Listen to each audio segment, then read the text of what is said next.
Emerging into the bay at the southeast shoreline of San Francisco, the Islais Creek Valley and its surrounding hills are home to a diverse mix of neighborhoods, jobs, industries, and infrastructure that are critical to the functioning of the city.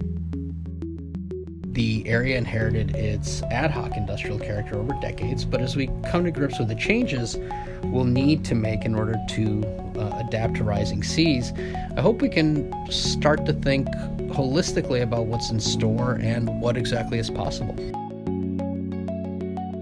It's kind of a great mix between industrial, maker area, community, and also environment. So I think the opportunity to reconnect people to the water, to have a place that's more human scale and more calm and protected.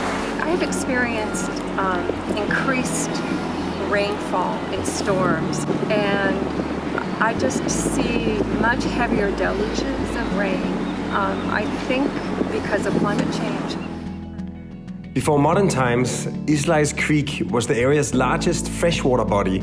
As the city grew, it began to exploit these naturally wet flatlands. As industry and deepwater port operations grew, paved surfaces and pipes replaced the natural flushing of the watershed.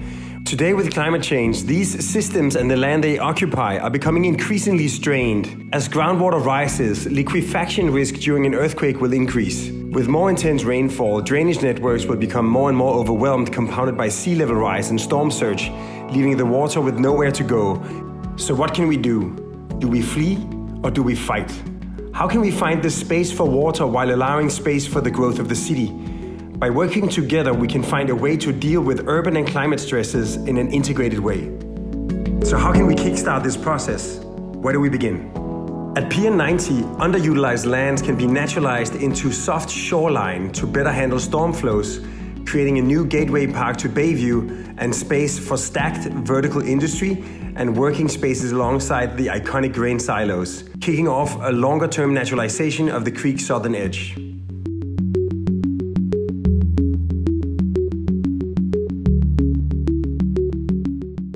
At the southeast plant, natural treatment systems can be piloted along the creek, using wetlands to process wastewater and tying into a future decking of the plant itself, creating space for much-needed recreation, open space and education opportunities for the neighborhood.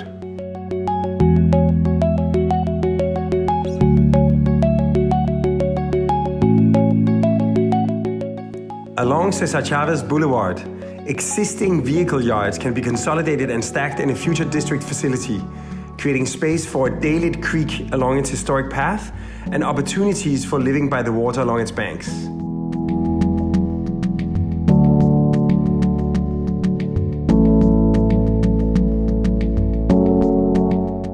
The San Francisco produce market will be modernizing in the future. By incorporating additional functions, it can help kick off the creation of a future food and clean logistics district in the heart of the basin, where production, storage, selling, and enjoyment of the area's products come together as a new destination in Bayview.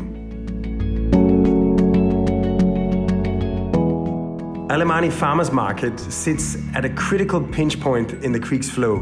By rethinking the site, we can accommodate space for water, doubling as a park, flanked by a new market and space for housing overhead, with adjacent parcels underneath the freeways doubling as parking and water reservoirs.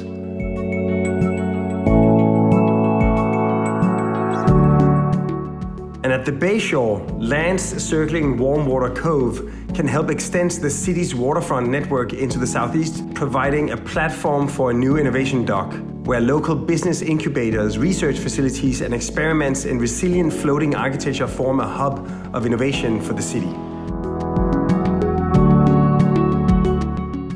Over time, each of these pilots can grow into a coordinated long-term strategy for adaptation of the area, hyper-natural and hyper-urban, the Islais Hyper-Creek, a model for adaptation and rediscovery of the 350 creeks ringing the San Francisco Bay.